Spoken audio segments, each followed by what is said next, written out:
Before the first fence post was ever hammered into the American plains, before the first furrow of Kansas sod was ever turned, something was already living there that did not need to be planted, watered, owned, or managed.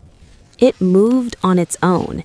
It healed the earth it crossed. It fed the desperate without being asked. And it became, in time, one of the most hated plants in the Western world. We call it tumbleweed, a nuisance, a cliché, a prop in a ghost town scene rolling past crumbling storefronts in old Western films while the violin plays low and mournful. We have reduced it to that, a symbol of emptiness, a joke. But that is not what it was. That is only what it became after the people who understood it were gone. The real story of this plant is the story of something too resilient, too generous, and too uncontrollable for the systems that replaced it. It did not need a farmer. It did not need a patent. It did not need a market. And in a world that had decided every living thing must be owned before it could have value, that made it dangerous. Not dangerous in the way of poison, dangerous in the way of abundance without obligation. This is Ancient Food Files, a channel dedicated to recovering what has been buried, erased, or made inconvenient by the passage of modern time. We do not deal in optimism, we deal in record. If you believe that what is forgotten can still be recovered, consider subscribing. Not for us, for the archive. Now, open the record. The plant we know as Russian thistle, Salsola tragus, is not originally Russian, and it is not originally American. Its oldest traced roots reach into the steppe grasslands of Central Asia, the wind-swept semi-arid flats stretching from what is now Ukraine eastward through Kazakhstan, where the soil is thin and the wind never rests. The people of that land did not call it a weed. They called it food.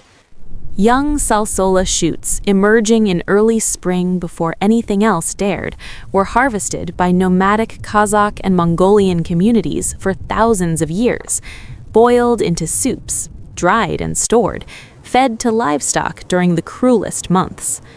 In the oral traditions of steppe peoples, the plant that returned without being planted was considered a gift from the land itself, not miracle, not magic, simply the earth offering what it could, in the season it could. The Lakota of the northern plains had different names for different grasses and low-growing plants that served similar functions. The concept, however, was shared across cultures that understood marginal land. The plant that grows where nothing else will is not a lesser plant. It is a teacher plant. In its mature form, salsola grows as a rounded globe, sometimes knee-high, sometimes chest-high, dense with thin, needle-tipped branches radiating outward from a central stem. When young, the leaves are soft, fleshy, and edible, faintly salty to the tongue, high in moisture in the driest months. When mature, the whole plant stiffens, the stem breaks at the base, and it begins to roll. That rolling is not random. That rolling is engineering. A mature salsola plant can carry several 100,000 seeds. As it tumbles across open ground, sometimes for miles, sometimes for weeks, it deposits those seeds continuously in the cracks of dry soil, along the edges of dry creek beds, against fence lines and boulders and the small depressions left by animal hooves. It does not need rain to travel. It does not need insects to pollinate. It does not need any human system to propagate. It is, in the most precise biological sense, self-complete. The root system of a young salsola plant is extraordinary. A single taproot descending sometimes 4 feet into hard-panned soil, branching laterally at depth, accessing moisture that no shallow-rooted crop could reach. In soils where topsoil has been stripped, compacted, or baked to near ceramic hardness, salsola roots create fissures. They bring organic matter downward.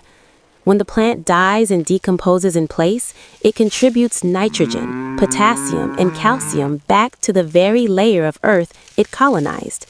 It does not deplete soil. It repairs it. The chemistry is not incidental. It is the plant's purpose.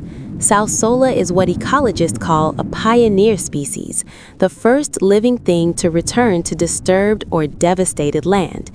It comes where nothing else will go. It stabilizes loose soil against wind erosion. It creates microclimates in its shadow where other plants can eventually take hold. It is, in the truest sense, a foundation species, the first chapter of a recovery story that takes decades to complete. And it does this without being asked. In 1873, a small consignment of flaxseed arrived in Bon Homme County, South Dakota. It had come from Ukraine. Hidden among those flax seeds were salsola seeds. Within 3 years, the plant was established across the Dakota Territory. Within a decade, it had reached Colorado. By 1895, it had been documented in 24 states. The speed was not invasion. The speed was homecoming. The American grassland ecology, stripped and plowed and overgrazed, had created the exact conditions salsola had evolved for.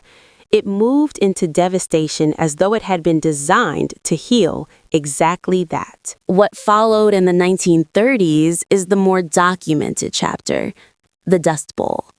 The years when the southern plains turned to powder, when the sky in Amarillo turned black at noon, when families abandoned farms that had taken 3 generations to build. Salsola was there before the storms, and it was there after. Federal relief workers documented that cattle surviving the worst drought years of 1934 and 1936 were kept alive on Russian thistle. Ranchers who had lost every blade of grass on their land found their herds clustered around the one thing still growing. In dried form, the protein content of salsola is roughly 7%, comparable to poor quality hay. In emergencies, it is not hay. In emergencies, it is survival. In New Mexico in 1936, relief agencies distributed Russian thistle harvesting guides to farming communities. The plant was being formally recommended as emergency fodder, not as a curiosity, as a plan. And then the rains returned, and the memory, as it always does, dissolved.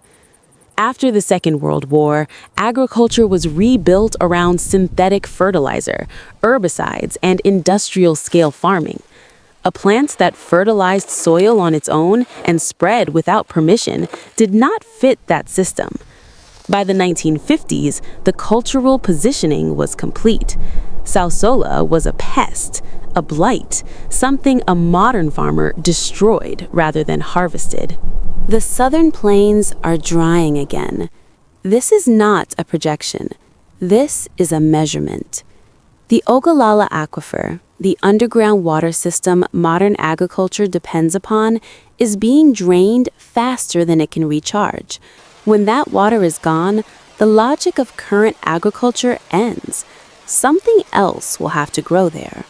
Soil scientists studying degraded land across the American West and Africa are increasingly documenting the value of pioneer species in recovery programs.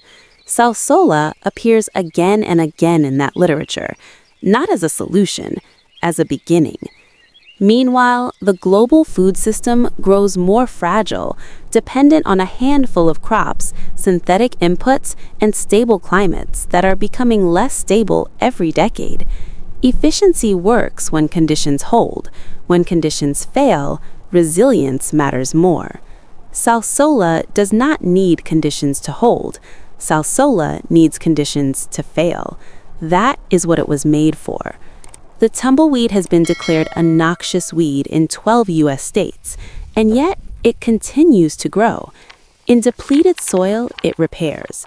In disturbed land, it prepares. It does not wait for permission. It never has.